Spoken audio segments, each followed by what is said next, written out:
네, 여러분 반갑습니다. 울산 현대상 이규헌입니다. 이규헌의 보험통신 제 232화고요. 이번 주에는 제가 좀 빨리 정리를 해볼게요. 뭘 할 거냐면 속도와 정지거리 얘기를 할 거예요. 속도와 정지거리 얘기를 하는데 무슨 얘기를 할 거냐? 사실 좀 늦었어요. 여름 시작할 때쯤 이 얘기를 했었어야 되는데 여러분들 여름에 특히나 겨울이나 이럴 때는 비 그렇게 많이 안 오잖아요, 그죠? 겨울에는 눈이 문제죠.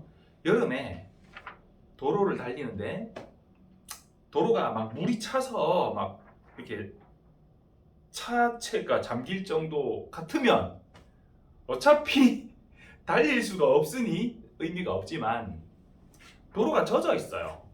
달리는데 어떤 데는 좀 물도 좀 웅덩이가 생긴 길가 쪽에 때도 있고, 그래서 이렇게 달리는데 도로에 물이 철철철 흐른다 정도가 아니라 그냥 비가 와서 노면이 젖었네 정도의 개념일 때, 도로교통법에 비가 와서 노면이 젖어 있다, 그러니까 방금 와서 그냥 노면에 살짝 이거 말고 그냥 비가 왔구나 이 정도 될 때 속도를 얼마나 줄이라고 돼 있냐? 속도를 20% 제한 속도의 20% 이하로 달려라. 즉 제한 속도가 그 비가 와서 노면이 젖어 있을 때는 20% 하향 조정된다는 거예요. 요즘 일반 도로에 5030 이래가지고 보통은 일반 도시 시가지 도로가 60km 제한이었는데 50km로 많이 내려왔죠. 그래서 50km 도로인 곳이 많아요. 비가 왔다 그러면 제한 속도가 얼마로 되는 거예요? 40이 되는 거지. 거의 스쿨존 수준으로 가야 된다니까. 근데 그렇게 다녀 안 다녀? 비가 오든가 말든가 여기는 50도로야. 비가 오든가 말든가 고속도로는 100km 도로야. 왜? 감지 카메라는 100km 안 넘으면 안 찍거든. 자, 비가 와요. 도로가 노면이 젖어 있어요. 제한 속도가 100에서 얼마로 내려가요? 80으로 내려가요. 그런데 원래 제한 속도 21km 초과하면 카메라가 과속이거든요. 그러니까 101km 딱 됐다. 80인데 101km 됐다. 그럼 난 과속이야. 근데 카메라가 내 101km 때 나 찍어 안 찍어? 안 찍어요. 과속 단속 기준이 어떻게 되어 있냐면, 과속 딱지를 끊어 보신 적이 있는지 모르겠어요. 과속 딱지를 끊어 보면 제한 속도 11km 초과 이렇게 되어 있습니다. 그러니까 과속 카메라는 거기가 예를 들어서 60km 도로다 71부터 찍어요. 70까지는 안 찍혀. 고속도로 카메라도 마찬가지예요. 100km 제한 속도잖아요. 110까지는 안 찍혀. 근데 비가 와요. 그럼 제한 속도가 80으로 내려가야 되잖아. 근데 이 카메라는 고정이거든, 세팅이. 그러니까 비 오는 날 고속도로를 내가 80km를 이제 10km, 20km 초과해서 달려도 안 찍어 얘가. 그러니까 괜찮은 줄 알아. 그런데 자 보세요. 시속 100km/h의 속도로 달리고 있을 때, 시속 100km, 일반적인 아스팔트 노면에 마른 날, 그냥 비 오는 날 말고 그냥 보통 해 떠 있는 날, 그냥 승용차나 5톤 이하의 화물 그러니까 포터 이런 차량들로 제동을 쫙 하면 끼익 하고 서는 게 위험을 인지했어요.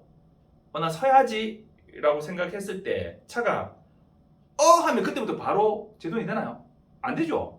하고 브레이크 밟을 때까지 시간이 좀 걸리잖아요. 얼마 안 걸릴 것 같죠. 신체 건장한 남자 기준 보통 0.7초, 0.8초 걸린다고 합니다. 근데 법원에서는 그 위험 인지 이후 제동까지 이 인지 반응 시간을 조금 더 넉넉하게 주기도 해요. 왜냐면 눈에 보이자마자 저게 위험이라 생각하고 바로 제동에 돌아가는 경우보다 눈에는 보였는데 뭐지? 이러는 경우가 있거든요. 그러니까 눈에 보인다고 바로 위험을 인지했다라고 볼 수는 없는 거예요. 근데 어쨌든 눈으로 보고 위험이라고 인지를 하고 그리고 제동 들어가는데 보통 0.7초, 0.8초 걸린다는 거예요. 그래서 보통은 1초 정도 줍니다. 이 위험 인지 후 제동될 때까지의 인지 반응 시간을 1초로 가정했을 때 브레이크 밟으면 그래서 탁 서요. 차가 큰일 날걸. 그래서 탁 서면 브레이크 밟으면 깨 하고 가서 서잖아요. 그래서 위험한데? 이러고 서야지? 라고 마음먹고 1초가 벌써 흘렀어. 그리고 제동에서 끼익 하고 설 때까지 보통 약 77m 정도 간답니다. 이걸 공식으로 계산해 보면 76.99m 나와요. 자, 77m 정도 가요. 하고 설 때까지. 여러분 100m 달리기 몇 초 정도 걸리세요? 그 100m 한번 생각해봐요. 운동장에서 100m 한번 생각해봐요. 엄청나게 멀잖아요. 77m 정도를 미끄러져 간다는 거예요. 그런데 비가 왔어. 보통 이 77m는 노면의 마찰 계수를 0.7로 가정했을 때입니다. 근데 비가 와서 노면이 젖어 있어요. 그러면 젖은 노면에서 이 아스팔트 도로의 마찰 계수를 보통 얼마를 주냐면 0.5에서 0.4 정도를 줍니다. 그러면 마찰 계수가 조금 더 낮다라고 치고 0.4라고 가정하면 그러면 이게 마찰 계수가 절반으로 떨어졌으니까 제동거리가 2배로 되냐? 2배까지는 안 돼. 2배까지는 안 되는데 약 126.2m 정도 나옵니다. 그러면 제동거리가 약 한 50m 정도 늘어났죠. 100m 달리기 할 거리 한 절반 정도를 더 가서 선다는 거예요. 원래 서야 될 때에서 그 한 100m 달리기 한 50m 정도를 더 가서 선다는 겁니다. 여러분들 수영장, 좀 큰 수영장 가면 이게 50m 레인이고요. 작은 수영장은 25m 레인 돼 있거든요. 큰 수영장이 50m 레인, 왕복하면 100m예요. 그 왕복 아니고 그냥 한 번만 가라고만 해도 자유형으로 가면 숨 헥헥 할 거 아니에요. 엄청 멀거든요, 50m. 50m 정도 차이가 난다는 거예요. 100m, 그러니까 100km/h의 속도로 달리고 있을 때. 그럼 고속도로에서 내가 77m 만에 설 수 있냐? 50m를 더 가서 서냐는 앞에 차 몇 대를 작살 내냐? 그 전에 내가 설 수 있냐의 차이예요. 엄청난 차이죠. 그래서 비가 올 때는 속도를 줄여야 됩니다. 그런데 내가 속도를 줄이고 싶어도 천천히 가고 싶어도 내 의지와 상관없이 차가 날아가는 수가 있어요. 어떤 경우냐? 비가 일정량보다 더 많이 왔을 때 노면에 빗물이 제법 흐르는 정도가 됐을 때 그때 내가 고속으로 도로를 달리게 되면 수막 현상이라는 현상이 발생합니다. 하이드로플레이닝이라고 하는데요. 타이어가 노면하고 맞닿는 부분 거기는 어떻게 돼 있죠? 울퉁불퉁 꾸불꾸불하게 선이 이렇게 돼 있고 골이 파여져 있죠. 그게 트레드 홈이라고 하는데요. 이 노면에 타이어 중에 노면에 닿는 부분을 트레드라고 합니다. 트레드 홈이 일반 승용차는 꾸불꾸불 혹은 직선 뭐 이렇게 돼 있고요. 트랙터 같은 거 있잖아요. 트랙터. 경운기 타이어 보면 울퉁불퉁 하죠, 그죠? 얘들은 논밭 같은 데 이렇게 얘를 치고 나가야 되니까 울퉁불퉁하게 돼 있어요. 그런데 F1 레이싱카 같은 경우에 걔들은 타이어도 막 이렇게 돼 있고 막 그렇잖아요. 그거 잘 보셨나요? 맨들맨들합니다. 타이어가 맨들맨들해요. 맨들맨들하면 어떻게 될까요? 접지력이 좋죠. 가속력이 좋고 제동력도 좋죠. 그런데 쥐약은 뭐다? 미끄러지는 거에 대한 저항이 없어요. 빗길에는 그냥 작살입니다. 그래서 타이어가 빗길을 갈 때 우리 일반적인 차량의 타이어는 이 트레드 골로 물을 안으로, 그러니까 이 타이어의 접지면이 닿을 수 있도록 물을 그 안으로 넣어주고 밖으로 밀어내 주는데, 고속으로 차가 물이 흥건한 도로 위를 달리게 되면 물 위에 이게 그러니까 배수가 되기 전에 얘가 돌아서 가버리는 거야. 그러면 물 위에 차가 떠요. 타이어가 물 위에 떠버려요. 그러면 그게 수막 현상이거든요. 타이어의 트레드하고 이 노면하고 사이에 물이 막이 돼버리는 거예요. 그러니까 뭐 둥둥 뜬다 이 정도는 아니고 이게 막이 생겨버리면 자 그러면 어떻게 될까요? 핸들 돌리면 핸들 돌린 대로 갈까요? 안 가요.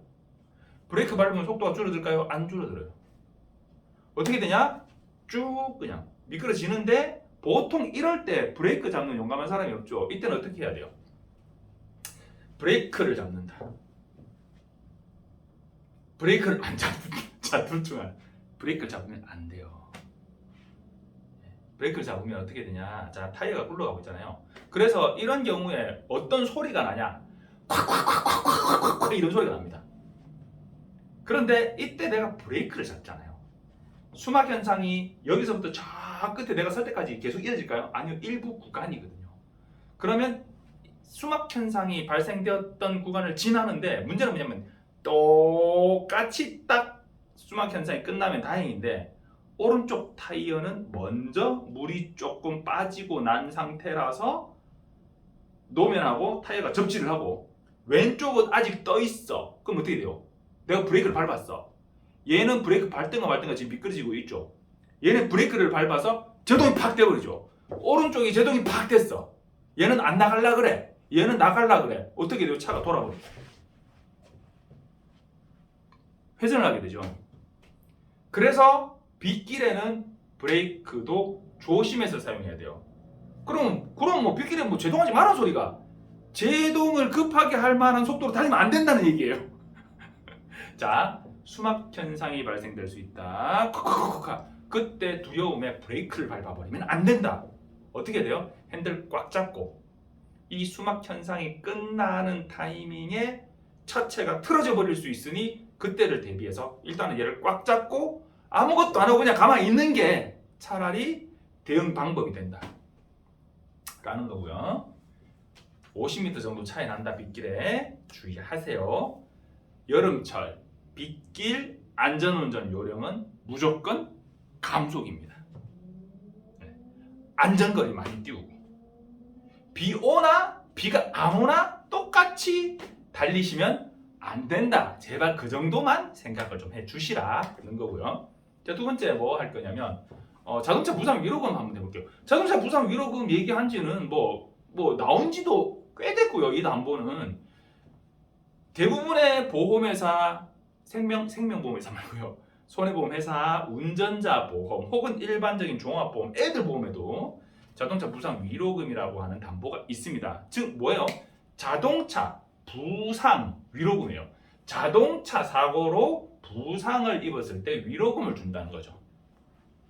내가 차를 타고 가다가 운전하고 가다가 혹은 운전은 안 하는데 그냥 차에 타고 가다가 혹은 내가 운전이나 뭐 차에 탄 게 아니고 그냥 길을 가고 있는데 횡단보도 건너는데 받쳤거나 무단횡단하다가 받쳤거나 나는 인도로 잘 가고 있는데 지가 미쳐가 날려와가지고 내가 받쳤거나 나는 차를 안 타고 있는데 자동차하고 부딪힌 거.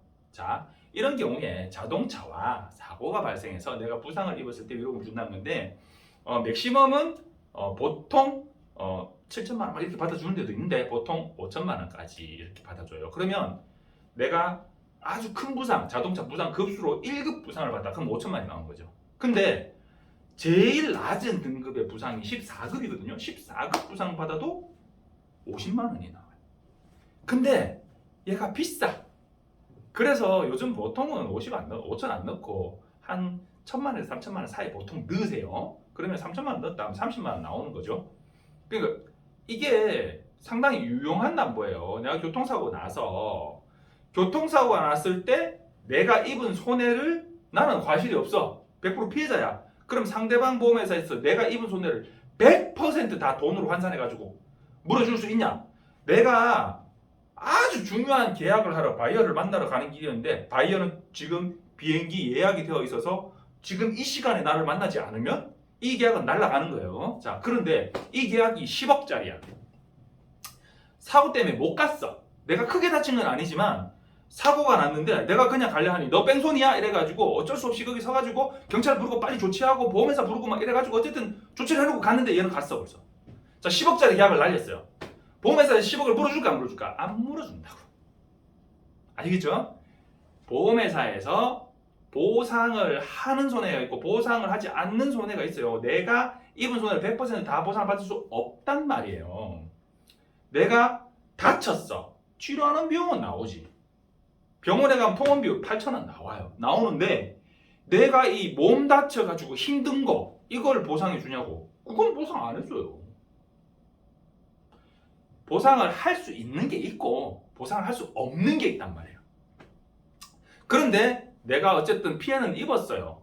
내가 일정 금액으로 뭐 치료비로 내가 보상을 받지만 부족한 부분이 분명히 있단 말이에요. 사고가 발생하면 내가 사고를 냈든 내가 사고를 당했든. 그런데 운전자 보면서 사고가 나셔서 부상을 입으셨으니 얼마나 놀라셨겠어요 하고 위로금을 준대요. 얼마나 고마워요. 좋잖아요. 내가 보험 들어놔서 보험 들어놓은 보람이 있네. 이렇게 되는 거잖아요. 그게 자동차 부상 위로금의 진정한 의미예요. 근데 얘가 좀 모럴 리스크가 좀 있죠. 뒤에서 그냥 가볍게 쿵 받쳤어. 어지간하면 이거만 그냥 가세요 할걸? 가지마. 나 이거 병원만 가도 그냥 30만 원 나오는데? 이러고 대인접수 해주세요! 이래가지고 병원을 가는 거야. 좀 있으면 추석이잖아요. 띠리리리리 후진하면서 차를 대다가 시골집 가가지고 엄마 집 가가지고 후진하면서 차를 대다가 엄마 집 벽에 쿵 박았어요. 벙커 보니까 뭐 괜찮아요. 나 병원 간대. 병원 가가지고 후진하다가 박았는데요? 이러고는 그냥 하루 딱 가고 그냥 부상 위로금을 청구해요. 30만 나오네. 아싸. 이렇게 악용되는 소지가 있어요. 그래서 모럴 리스크가 있는 담보다. 그만큼 사고가 많이 나고 보험금이 많이 나가기 때문에 보험료가 높다. 그럼 나는 보험료를 좀 더 내더라도 나는 50만 원 받을 수 있는 5천만 원 받을 수 있는 담보로 가입하겠다. 혹은 그냥 적정 금액의 정도로 이 가입을 해서 난 일정 수준의 보험료로 운전자 보험을 가입하겠다. 뭐 선택하실 수 있고요. 제발 엉뚱한 짓은 하지 마세요. 보험의 취지를 그대로 살려서 보험의 혜택을 보실 수 있게 되기를 바라고요. 모럴 리스크 이런 얘기 안 나올 수 있도록 했으면 좋겠습니다. 자, 100km 도로에서 77m 만에 설게 126m를 간다. 빗길에는 무조건 감속. 안전운전 하세요. 비 많이 오는 절 지났다고 생각하시죠? 좀 있으면 태풍 옵니다. 안전운전 하세요. 감사합니다.